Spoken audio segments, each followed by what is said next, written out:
Tak payah lihat 2 orang dah. Tak payah. 1 dah. Test dulu, okey ke tak suara? Alhamdulillah.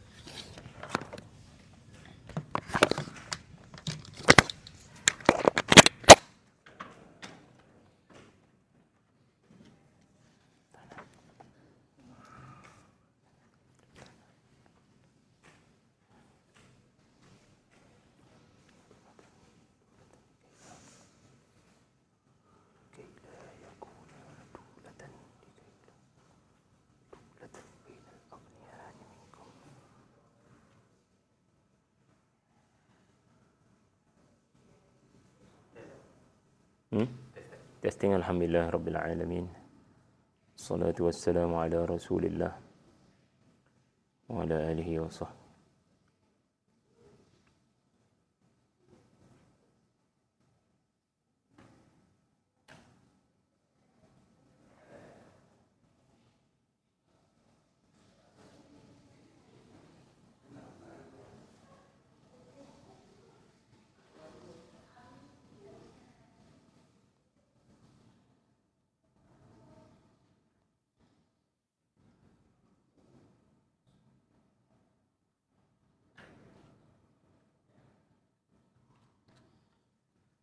Terima kasih Ustaz. Cikgu rumah kita? Dia tak dapat dihubungi. Tak apa. Kan tengah musim bajet, Ustaz. Sibuk. Faham.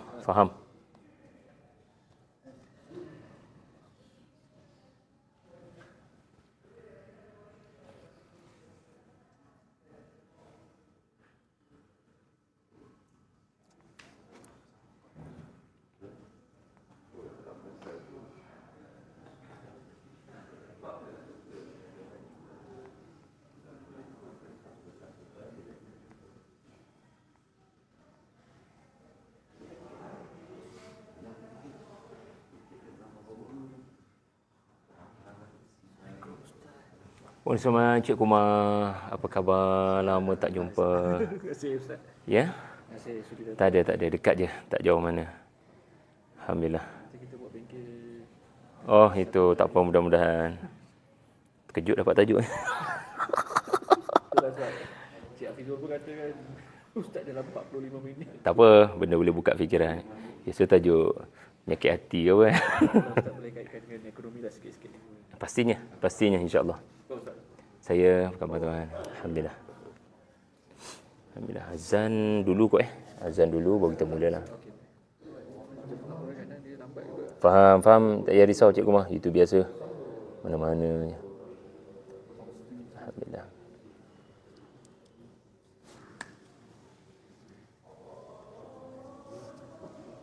Allahu akbar.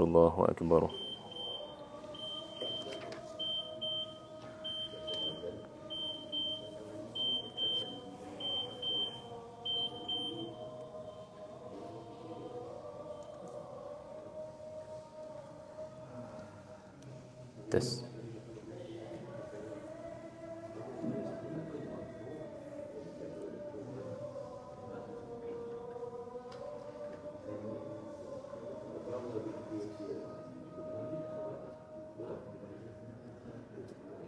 Asyhadu an la ilaha illallah.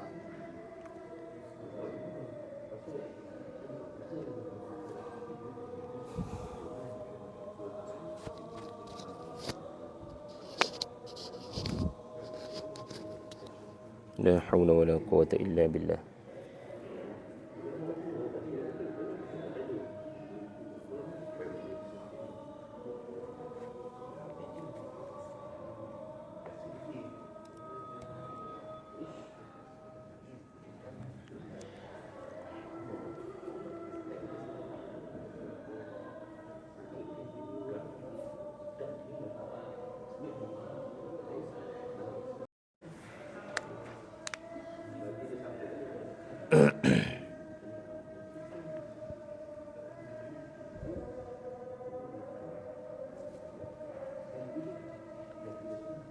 La haula wala quwwata illa billah.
Assalamualaikum warahmatullahi wabarakatuh. Alhamdulillahi rabbil alamin. Al-Qail qala tazra'una sab'a sinina da'aban fama hasabtum fadharuhu fi sunbuli illa qalilan mimma ta'kulun. Yusuf alaihi salam berkata, hendaklah kamu bercucuk tanam selama 7 tahun berturut-turut sebagaimana kebiasaan. Kemudian apa yang kamu tuai hendaklah kamu biarkan pada tangkainya tetapi sedikit untuk kamu makan. Wassalatu wassalamu ala rasulillah al-qa'il khairukum man ta'allama al-Qur'an wa 'allama. Sebagai kamu adalah mereka yang mempelajari Al-Quran dan menyebarkannya dan mengajarkannya kepada yang lain. Wa 'ala alihi wa sahbihi wa barik wa sallim. Terima kasih kepada Encik Umar, terima kasih kepada Surah Muhammad Al-Fadhil, Kementerian Keuangan Malaysia, tuan-tuan, puan-puan dan datuk, adik-adik. Alhamdulillah, saya diberikan amanah untuk menyampaikan kuliah sebelum subuh ni dalam tempoh 45 minit ini, insya-Allah. Kemudian kita akan solat zuhur bersama-sama. Topik yang diamanahkan kepada saya adalah belajar mengurus ekonomi dari Nabi Yusuf alaihissalam. Tajuk ini sebenarnya memerlukan 2 jam, tetapi tidak ada mengapa kerana kita sentiasa percaya Al-Quran walau satu ayat sekalipun ia boleh memberikan kesan. Ya, Al-Quran walaupun dikurai dalam 30 minit, mudah-mudahan ia memberikan kesan dengan izin Allah. Jadi untuk Kementerian Keuangan, antara Nabi yang boleh dijadikan model adalah Nabi Yusuf alaihissalam. Untuk Kementerian Pertahanan, Nabi yang terbaik adalah Nabi Daud alaihissalam. Untuk Kementerian Pendidikan, barangkali ya Nabi Yaqub alaihissalam. Untuk Kementerian Sains, Teknologi, Nabi Sulaiman alaihissalam. Saya mendapati bila saya adalah kaji sikit-sikit tentang Nabi-Nabi ini, Nabi-Nabi ini mereka bukan hanya kerjanya adalah berdakwah kepada kaum, menyelamatkan akidah kaumnya, tetapi mereka ini adalah tokoh yang kompeten dalam bidang tertentu. Contoh Nabi Nuh alaihissalam.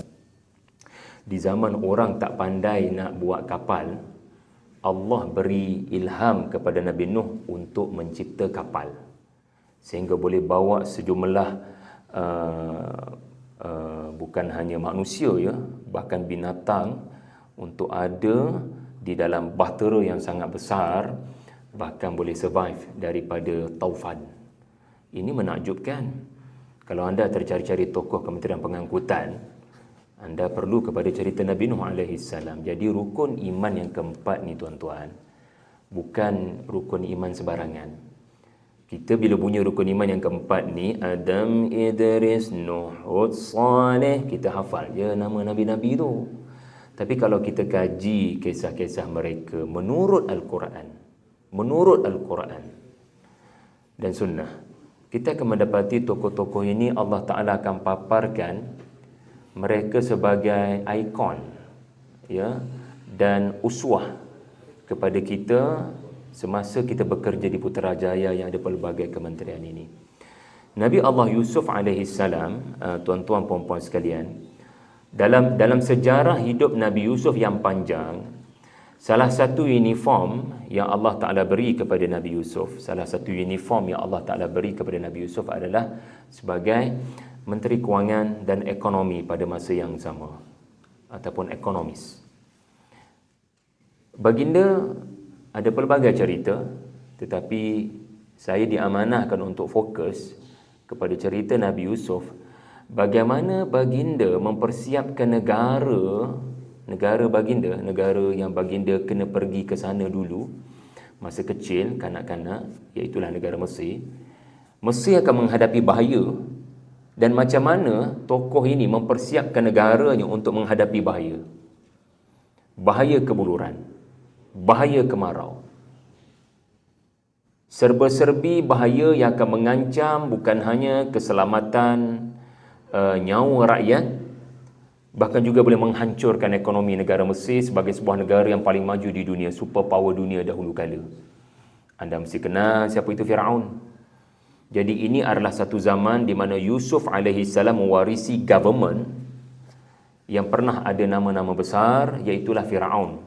Walaupun zaman baginda tidak ada Firaun, ceritanya panjang, tetapi apa yang Nabi Yusuf tinggalkan di kemudian hari adalah apa yang Firaun ambil pada zaman Nabi Musa. Sepatutnya Firaun pada zaman Nabi Musa berterima kasih kepada seorang Muslim, seorang Rasul yang bernama Yusuf.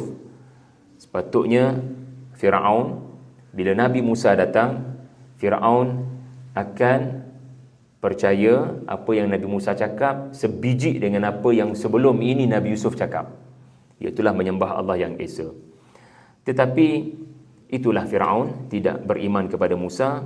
Bahkan di dalam surah Ghafir, Allah merakamkan Firaun berkata, aku tak akan benarkan apa-apa legasi Yusuf bertapak di Mesir. Sebagaimana Musa alaihissalam aku akan bunuh,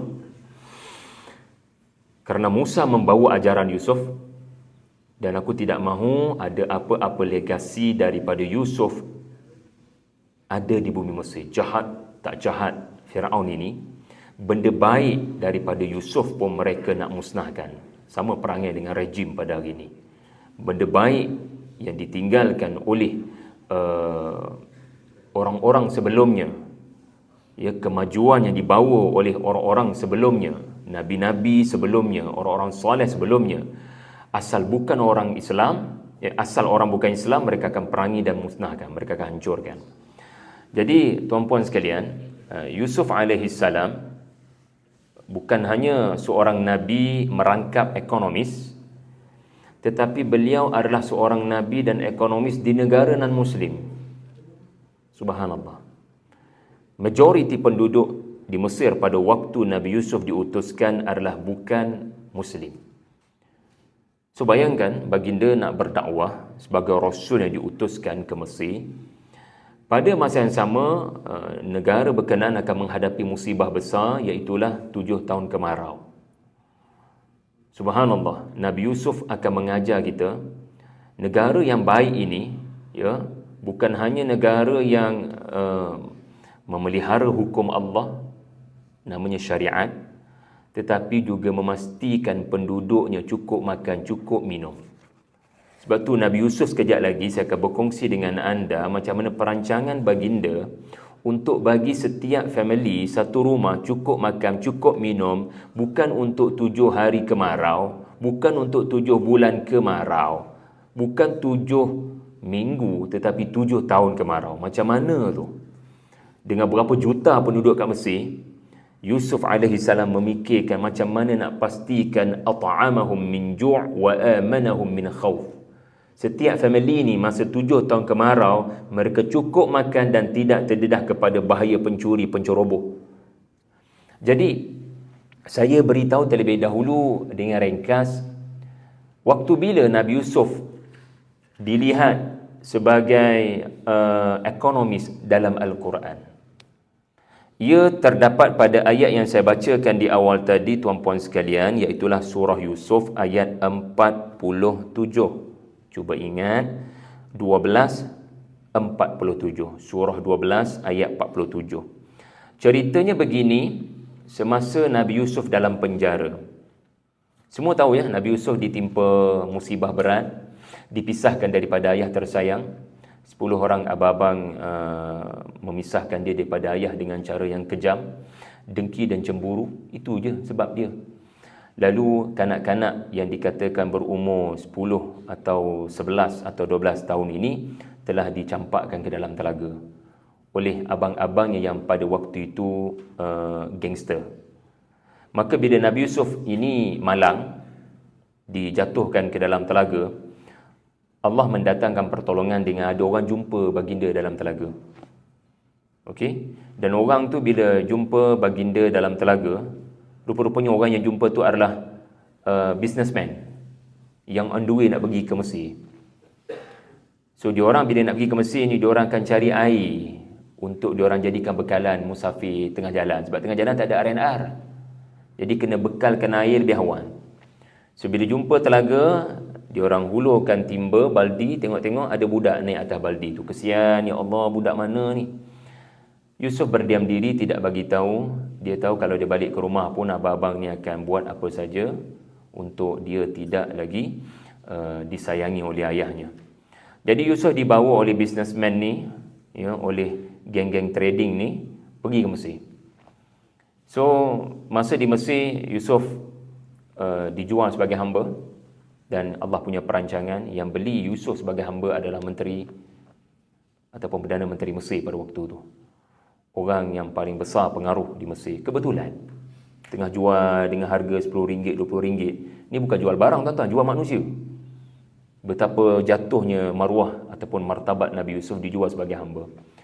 Jadi Allah punya perancangan, Yusuf hidup dalam istana Perdana Menteri pada waktu tu. Ya. Yusuf hidup dalam Prime Minister Office, gitulah. Pada waktu baginda berada di Mesir, dijaga oleh Al-Aziz.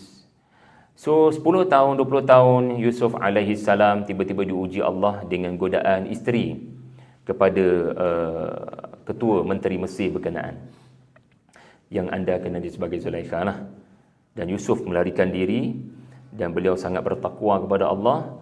Dan pendek cerita, marahnya Zulaikha sebab Yusuf menolak cintanya. Dia telah mempengaruhi suaminya untuk memenjarakan Yusuf. Jadi Yusuf dipenjarakan tanpa kesalahan kerana marahnya Zulaikha itu. Dan pada masa sama Zulaikha tidak mahu dia jatuh ke tangan mana-mana wanita. So yang terbaik adalah letak dia dalam penjara untuk satu tempoh. Mudah-mudahan bila dia merana dalam penjara tu, dia tahulah hanya aku je yang boleh bebaskan dia, Zulaikha. So dia akan cari aku dan dia akan perlukan aku. Dan pada waktu itu harapan Zulaikha agar cinta kembali berputik lah kononnya. Tetapi begitulah, Zulaikha hanya bertepuk sebelah tangan. Allah punya rancangan. Yusuf dalam penjara, tiba-tiba masa dia dalam penjara Raja Mesir bermimpi. Raja Mesir bermimpi, dia melihat 7 tangkai gandum warna hijau. Kemudian dia nampak scene kedua, 7 tangkai kering.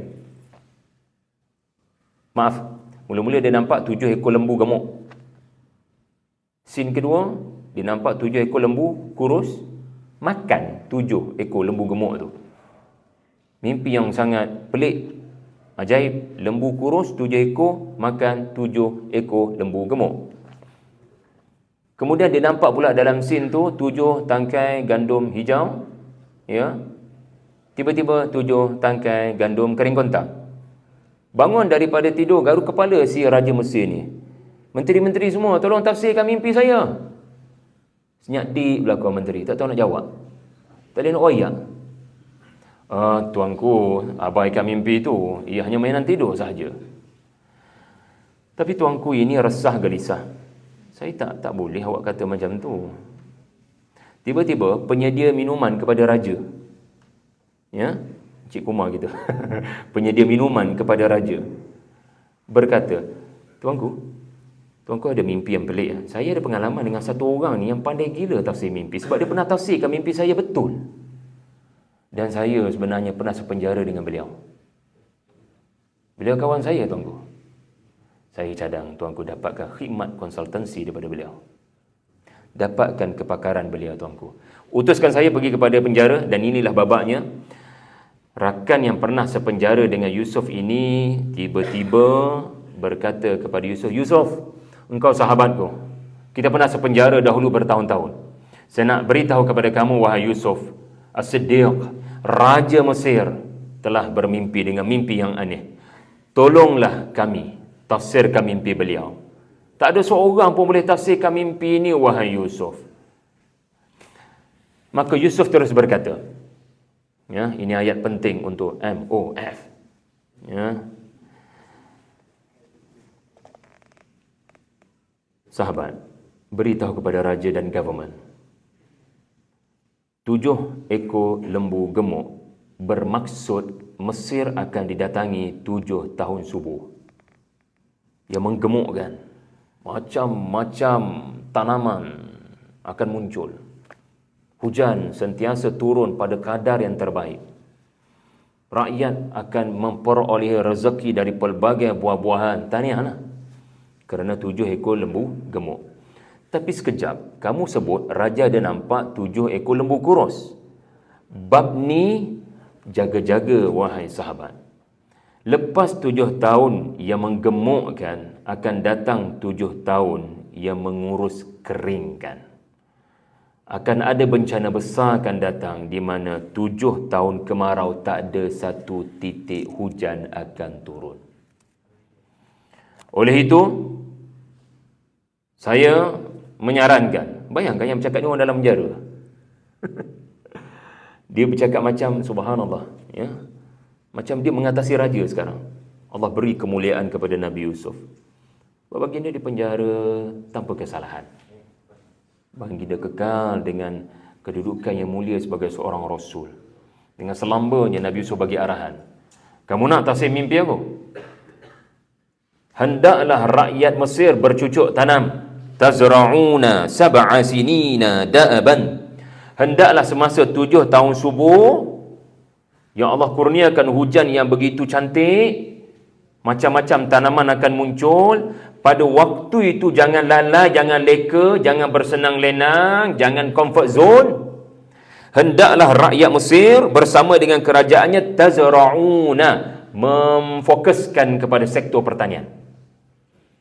Seolah-olah satu rumah, satu tanah, satu rumah, satu kebun, satu rumah ada satu tanaman. So jangan 7 tahun subuh ni kamu pelahap nak makan serba-serbi. Beringat, kamu kena buat saving. Kamu kena buat backup plan.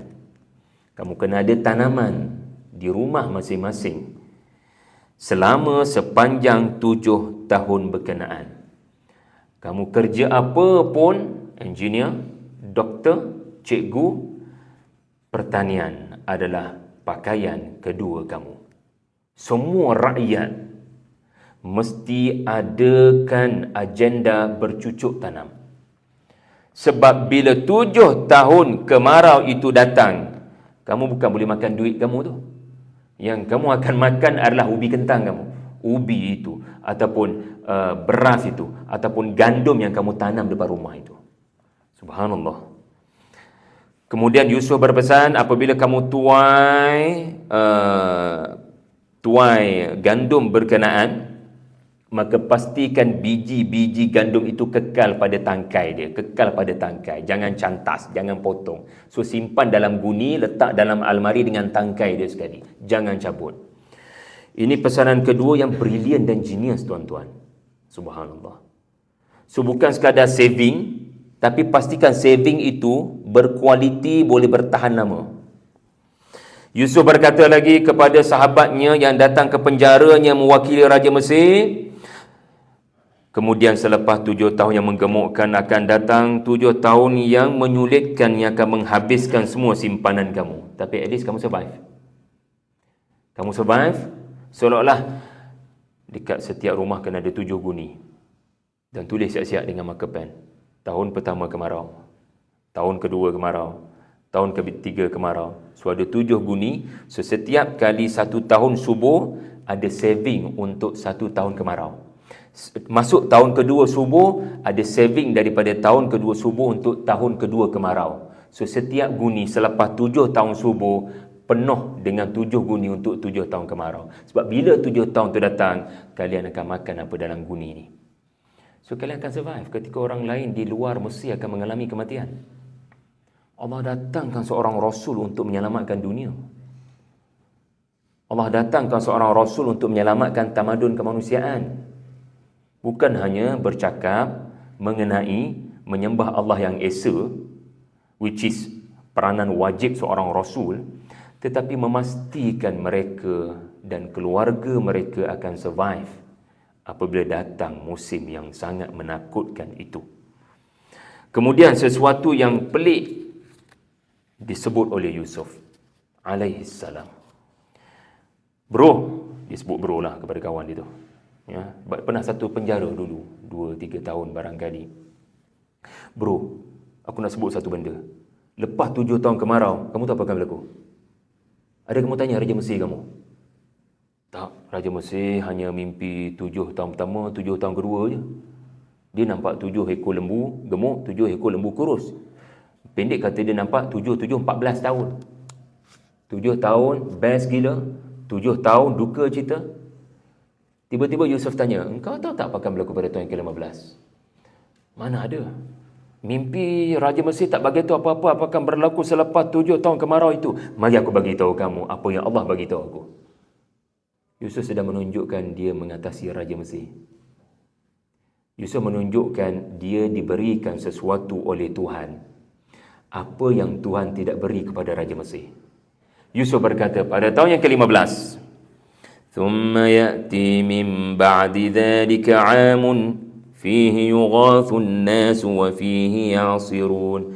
Lepas 7 tahun kemarau, iaitulah tahun yang ke-15, sejak daripada aku bercakap ni, rakyat Mesir akan gembira.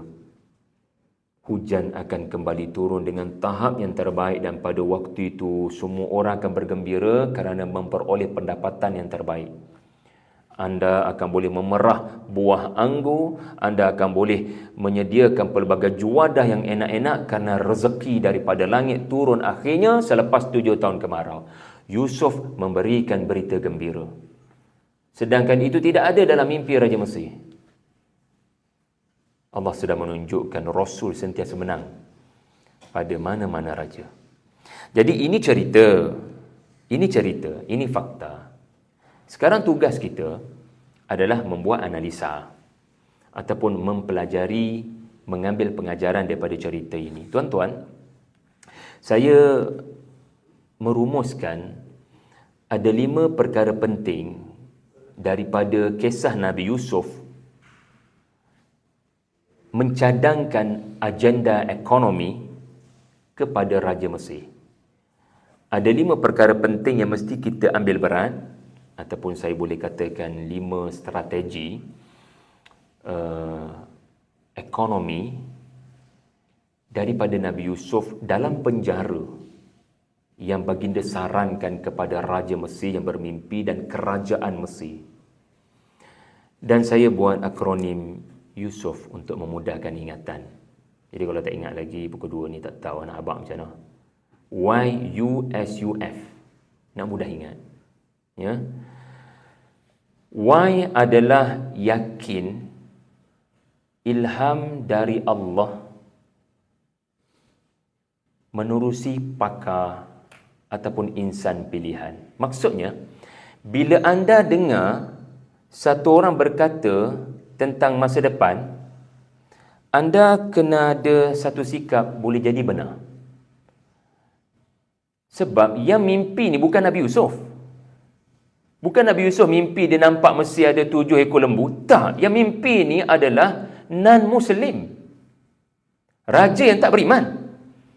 Tapi Allah mencampakkan ke dalamnya mimpi yang benar, ar-ru'yatu as-sadiqah.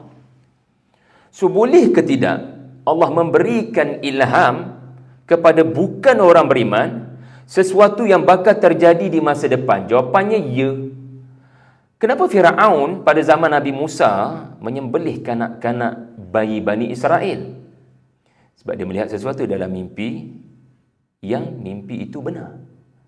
Someone daripada Bani Israel akan cabut dan jatuhkan kerajaannya. Tapi ini bukan zaman percaya pada mimpi. Ini zaman data dan R&D. Jadi tuan-puan, jangan bulat-bulat ambil daripada cerita Nabi Yusuf. So kita kena percaya kepada mimpi. Beliau seorang yang teliti. Jangan cepat percaya hanya kerana mimpi. Sebab ini bukan zaman kita tidak berpijak kepada realiti. Tetapi maksud saya adalah kalau ada orang bercakap atas dasar fakta, bukan fakta, data, dia meramalkan masa depan dengan data dan R&D, maka anda jangan tolak bulat-bulat. Barangkali ada kebenaran, walau saintis itu non-Muslim. Researchers itu adalah non-Muslim. Ekonomis itu seorang non-Muslim. Dia tengok track record 10 tahun, dia menyarankan get ready lagi 10 tahun. Dia membuat bacaan unjuran ke depan. Dan kita kena bersedia kalau something happen di Middle East pada waktu ini. Semoga Allah musnahkan rejim.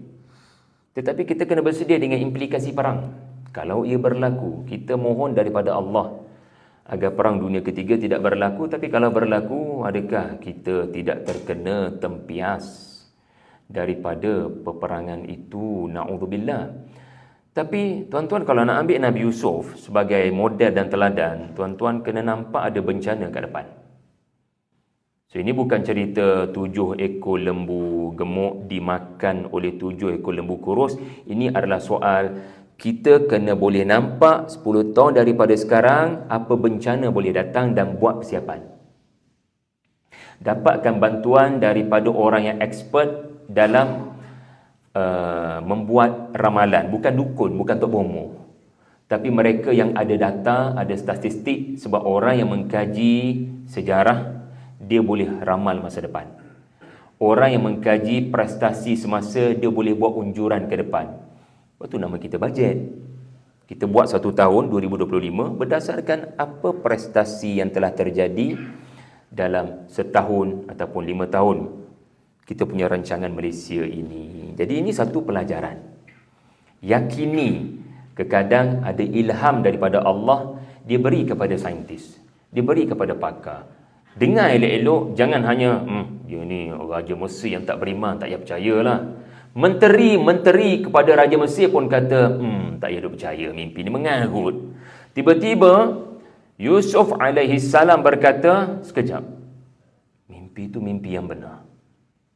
Allah memberitahu saya itu mimpi yang benar. Dia tak beri pada saya, dia beri kepada seorang yang tidak beriman. Mungkin ada hikmah. Sebab dia raja. Dia akan menguruskan negara ini menghadapi bencana ini. So mungkin Allah memilih orang yang tepat untuk dikurniakan mimpi berkenaan. Jadi saya punya point sebenarnya R&D. Beri perhatian kepada apa expert group bercakap tentang ekonomi Malaysia. 5 tahun lagi, 10 tahun lagi. So tuan-tuan, jangan bergantung kepada mimpi, tetapi tuan-tuan kena bergantung kepada data dan R&D. Yang kedua, huruf apa tuan-tuan? U. U bagi saya adalah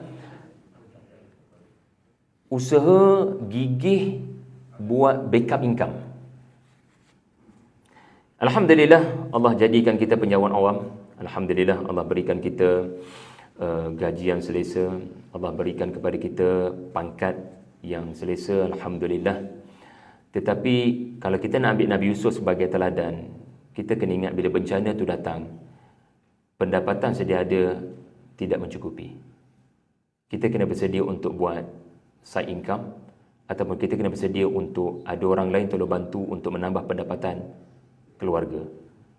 Barangkali ya, isteri kita yang mungkin tidak bekerja boleh turut sama membantu untuk side income.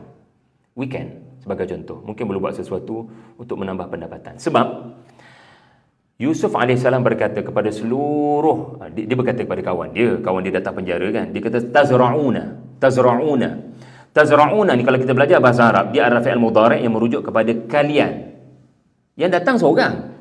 Tapi Yusuf kata korang di situ merujuk kepada seluruh rakyat kamu. Semua rakyat, dia profession apa, dia kerja apa, sama ada dia kerja dalam satu bidang, semua orang mesti ada kerja bercucuk tanam. That's mean itulah backup plan kalau bila musibah tu datang, kamu tak tahu nak makan apa dah. Maka waktu tu kamu akan terima kasih kepada secondary profession tu, backup plan tu. Jadi hendaklah semua rakyat Mesir tidak hanya fokus kepada kerja masing-masing, hendaklah setiap rakyat Mesir belajar bercucuk tanam walaupun dia tak pernah bercucuk tanam. Dah nama pun side income, ya. Kita mungkin tak biasa dengan kerjaya kedua berkenaan. Tetapi kalau dah bencana nak datang, benda sedia ada pun tak cukup, maka perlu berfikir bagaimana untuk menghadapi musibah berkenaan supaya nanti bila musibah tu datang tidaklah terlalu beban, tidaklah terlalu berat untuk dihadapi. Tak sedikitlah tuan-tuan yang saya jumpa bila ceramah sana ceramah sini mereka yang mengajar di universiti IPTS tapi weekend buat Grab ya, isteri pula buat bisnes online sebab ya ini zaman yang agak mencabar. Apa yang Al-Quran kata dalam surah Al-Balad, yaumin dhi masqabah, hari yang mana sangat kemarau, sangat susah untuk memetik pendapatan yang selesa. Ya, semua orang bercakap tentang apa itu pekerjaan yang tidak memberikan keselesaan pendapatan, tetapi kita kena fikir untuk lebih kreatif. Dan satu benda yang kita boleh belajar juga tuan-tuan, Yusuf semasa dia jadi raja, dia jadi pemangku raja, dia meletakkan syarat tau. Sesiapa yang datang kepada government untuk minta gandum, maksudnya dia tak buat dia punya gandum sendirilah. Dia tak ikut arahan Nabi Yusuf dulu ni, bercucuk tanam dan adakan kebun kamu sendiri kat rumah. Satu rumah satu kebun, so nanti boleh survive. Let's say lah ada rakyat yang tak buat benda tu dan dia datang meminta pertolongan government. Subhanallah, Yusuf letak syarat sebagaimana dalam cerita dia dengan abang-abang dia nanti. Okay, untuk saya beri gandum, awak kena beri sesuatu yang berharga kepada government. Maksudnya, tidak boleh mudah-mudah untuk kerajaan memberikan anda apa yang anda mahukan. Anda sendiri dipanggil sistem barter lah dulu.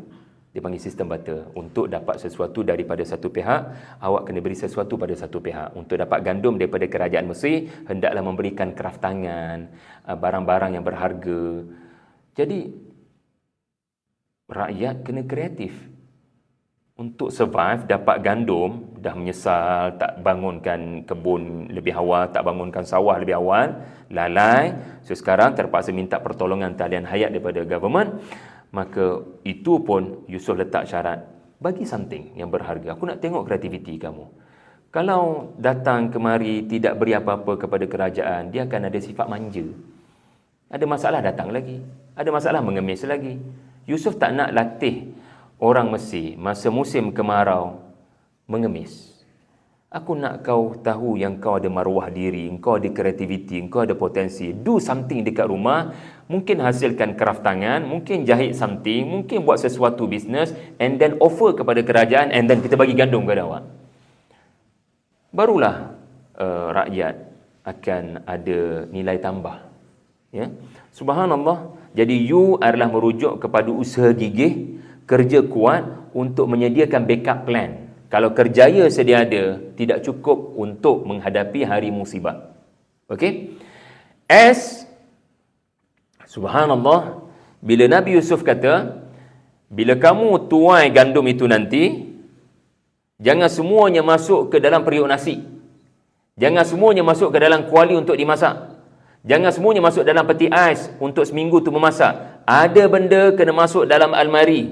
Bungkus elok-elok dalam guni. Takkan buka dalam 3, 4, 5, 6 tahun ni. Ini kita belajar simpan dulu sebelum berbelanja. Saving. Jangan cepat kerana ada duit 7 tahun subuh. Jadi kita nak pelahap semua sekali, habiskan apa yang kita ada. Jangan begitu. Kena nampak ada bahaya nak datang, dan kerana kamu dah nampak bahaya nak datang, maka jangan boros sangat berbelanja. Berjimat cermat. Cermat, fikir panjang dan jimatkan sedikit. Jangan selesa dengan cara kamu mengendalikan harta kamu selama ini. Kena nampak bahaya, oleh itu buat saving daripada sekarang. Saving, jangan hanya nak berbelanja sahaja. Kerana satu hari nanti susah itu akan datang. Musim gawat itu akan datang. Kerana ada duit, kita nak invest kepada projek-projek tertentu. Fikir panjang, projek ni bagi manfaat ataupun tidak. Beri pulangan balik kepada rakyat ataupun tidak. So Yusuf mengajar agar fikir panjang sebelum nak berbelanja, fikir panjang sebelum nak invest, supaya bila datang hari musibah nanti, kita boleh berterima kasih kepada investment yang kita dah buat. Kita akan berterima kasih kepada guni-guni yang kita simpan dulu masa tahun subuh. Subhanallah. Dan Al-Quran subhanallah merakamkan Yusuf berkata, gandum yang kamu tuai pastikan kekal dengan tangkai, jangan cabut tangkai. Dari sudut sains, ini memang saranan yang bijak. Kerana apabila gandum itu dicabut daripada tangkai, gandum biji itu terdedah kepada serangga, kepada kelembapan, terdedah kepada busuk, terdedah kepada cuaca. Tetapi bila dia tersimpan dengan elok dalam tangkai, ya, wal habbudul asfi war raihan, dia tersimpan dengan elok, ya, macam tuan-tuan membeli buah dalam keadaan dia tersimpan elok, macam jagung tersimpan elok dalam dia punya balutan, itu lebih baik daripada yang sudah diproses. Itu lebih natural dan lebih organik. Gitu. Jadi subhanallah. Tuan-tuan, bila kita ada duit, fikir panjang sebelum nak beli sesuatu. Kritikal sangat ke nak beli ni, sebab ada hari musibah akan datang. So kita kena simpan duit kita. Dan kalau kita nak invest, kalau kita nak beli sesuatu yang halal sekalipun, kita kena tanya juga, restoran halal itu menyumbang kepada Zionis ataupun tidak. Kena fikir panjang. Ya? Kita ada mall yang dekat-dekat ni, yang ada macam-macam kedai. Jadi memang banyak halal, tapi belum tentu menyumbang peluru ataupun tidak kepada terbunuhnya kawan-kawan kita di Palestin. Jadi fikir panjang sebelum nak beli tu. Produk ni syarikat mana? Fikir panjang. Dan akhir sekali tuan-tuan, tidak akhir lah, You ni pula subhanallah, Yusuf mengajar kita. Nabi Yusuf, saya tak nak beritahu lagi you tu apa, tapi Nabi Yusuf bila dia mengendalikan 7 tahun kemarau, dia mengagihkan gandum kepada rakyat yang memerlukan. Satu perkara yang Al-Quran ceritakan adalah Nabi Yusuf sendiri yang memberikan gandum itu kepada rakyat. Dia bukan suruh orang nombor 2 dia, orang nombor 3 dia, timbalan dia ke, ataupun dia punya JK, tak. Rakyat yang beratur panjang, sebenarnya kebanyakan rakyat ini daripada luar negara Mesir. Sebab diorang tak tahu tentang 7 tahun kemarau. Yang hanya tahu 7 tahun kemarau adalah rakyat Mesir menerusi Raja Mesir. Jadi yang ramai beratur ni termasuk adik-beradik dia baliklah daripada Palestin sana dulu. Yang tu cerita lain. Tetapi masa orang ramai beratur nak minta pertolongan gandum daripada negara Mesir, Yusuf sendiri turun padang bagi gandum tu kepada orang-orang yang memerlukan. Di sini kita tanya soalan, kenapa Allah merakamkan babak ini? Walamma jahazahum bijahazihim, ketika Yusuf memberikan sendiri gandum-gandum itu dari guni kerajaan masuk ke dalam guni rakyat yang datang. Kenapa Yusuf jadi barisan hadapan? Yusuf patut duduk atas tahta dia. Bagi arah macam tu je. Bukan dia yang patut ambil cawan, masukkan gandum, pindahkan daripada guni ke guni. Subhanallah. Ini disebut turun padang. Masa bahagi gandum, Yusuf bersembang. Nama siapa? Masa bahagi gandum masuk dalam guni orang yang datang tu, anak siapa? Duduk kat mana? Adik-beradik apa orang? Cukup belaka ke ni dengan satu guni ni? Kenapa penting bersembang dengan orang yang datang meminta pertolongan? Kerana dia, Yusuf AS sebagai pemimpin negara, bila dia sembang dengan rakyat, dia akan tahu sektor apa yang perlu kerajaan beri perhatian pada masalah rakyat ni. Tuanku, sebenarnya family saya ni ibu bapa pun dah bercerai. Kami adik-beradik ini pun 2-3 orang dah lari pada rumah. Satu lagi family datang masa minta gandum, sembang dengan Nabi Yusuf. Barangkali saya 2-3 orang tak peduli apa dah dengan siapa masuk dalam rumah, siapa keluar dalam rumah, sampai berlaku perbuatan yang tidak pendek kata, Yusuf akan belajar ground floor, masalah yang berlaku di realiti dan bukan duduk di atas tahta dan berfikir yang bukan-bukan, ya. Jadi ini yang saya sebutkan sebagai utamakan sektor yang kritikal. You adalah merujuk kepada bila negara ini kaya ataupun negara ini ada sumber, ada resource, kita nak invest, pastikan ia adalah sektor yang penting memberikan pulangan yang baik kepada rakyat. Sebab tu kena survey, kena sembang, kena turun ke bawah. Dan Yusuf AS ini tuan-puan, bukan orang lain. Kemanusiaan, dia ikut suka, culik budak and then jual dengan harga yang murah. So bila Yusuf jadi raja, dia ada akses kepada usahawan dan businessman ni. So dia nak ajar businessman ini agar dalam proses kamu nak jadi kaya, jangan sampai tiada peri kemanusiaan. Nak jual produk, jangan sampai jual manusia, apa itu human trafficking. So Yusuf pernah lalu alam yang sakit. So bila dia jadi somebody di masa depan, dia tak nak perkara itu berulang pada orang lain. Dia sebagai policy maker mahu sektor keluarga, sektor bisnes, sektor politik, semuanya jadi sektor yang ada sifat kemanusiaan dan ada agama. Orang berpandukan agama. Tuan-tuan tahu Yusuf masuk penjara tanpa kesalahan. Dalam penjara lah dikenal ramainya banduan yang masuk dalam penjara tanpa kesalahan. Hanya dipergunakan oleh orang-orang tertentu bagi tujuan mereka survive dalam politik. Jadi Yusuf dapat tengok ramai orang kena zalim dalam penjara. So bila dia jadi somebody, jadi raja, dia akan menggunakan harta negara, dia menggunakan kekayaan negara ini untuk memastikan tidak ada lagi kezaliman, kemiskinan, kebuluran, perpecahan berlaku di bawah. Jadi Allah ada hikmah menjadikan raja Mesir yang baru ini datang daripada orang susah. Akhir sekali tuan-tuan, F adalah futuristik. Subhanallah. Futuristik ni maksudnya kita kena ada plan jauh ke depan. Bukan hanya untuk Malaysia, tetapi negara-negara Muslim, negara-negara Arab. Sebab bila berlaku 7 Oktober, kita lancarkan gerakan boikot.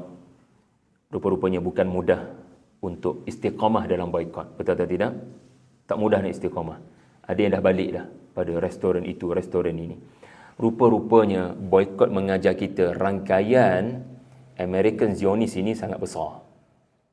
Macam-macam produk, bukan hanya makanan, tetapi juga ubat-ubatan, kasut, alat sukan, macam-macam. Baru kita tahu rangkaian ekonomi diorang. Sekarang, apa rangkaian ekonomi orang Islam? Jadi futuristik, saya merujuk kepada tahun yang ke-15, yang Yusuf kata, tahun itu nanti, ramai orang akan datang Mesir kerana berterima kasih kepada Mesir. Tahun yang ke-15 Allah akan berikan kemakmuran kepada Mesir. So Mesir kena bersedia di bawah pimpinan Nabi Yusuf untuk mewujudkan satu rangkaian ekonomi yang baru, yang berteraskan keadilan, yang berteraskan kemanusiaan dan berteraskan kepada sifat Islam itu sendiri. Jadi futuristik adalah bermaksud kita kena ada long term plan untuk menjatuhkan rangkaian ekonomi Zionis ini, yang kapitalis ini, yang menguntungkan orang kaya terus kaya, orang miskin terus miskin. Tetapi kita kena gantikan dengan apa yang pernah ada pada zaman Rasulullah sallallahu alaihi wasallam itu, apa yang disebut sebagai ekonomi Islam. Ya. Ekonomi yang berteraskan apa yang Allah perintahkan. Ekonomi akan memberikan bukan hanya orang Islam seronok, tapi orang bukan Islam pun akan seronok. Ini bukan perkara yang teori, tapi benda yang pernah berlaku ya dalam sejarah kegemilangan orang Islam terdahulu. Jadi saya harap tuan-tuan boleh ingatlah Yusuf yang telah saya kongsikan. Dalam masa yang ringkas ini, itu je lah yang boleh saya kongsikan. Wallahu alam. Terima kasih kerana mendengar dan mencatat. Barakallahu fikum. Wallahu alam. Assalamualaikum warahmatullahi wabarakatuh. Subhanakallah bihamdik. Asyhadu an la ilaha illa anta astaghfiruka wa atubu ilaik. Bismillahirrahmanirrahim. Wal 'asri innal insana lafi khusrin. Lilladzina amanu wa 'amilus solihat وتواصوا بالحق وتواصوا بالصبر الحمد لله رب العالمين.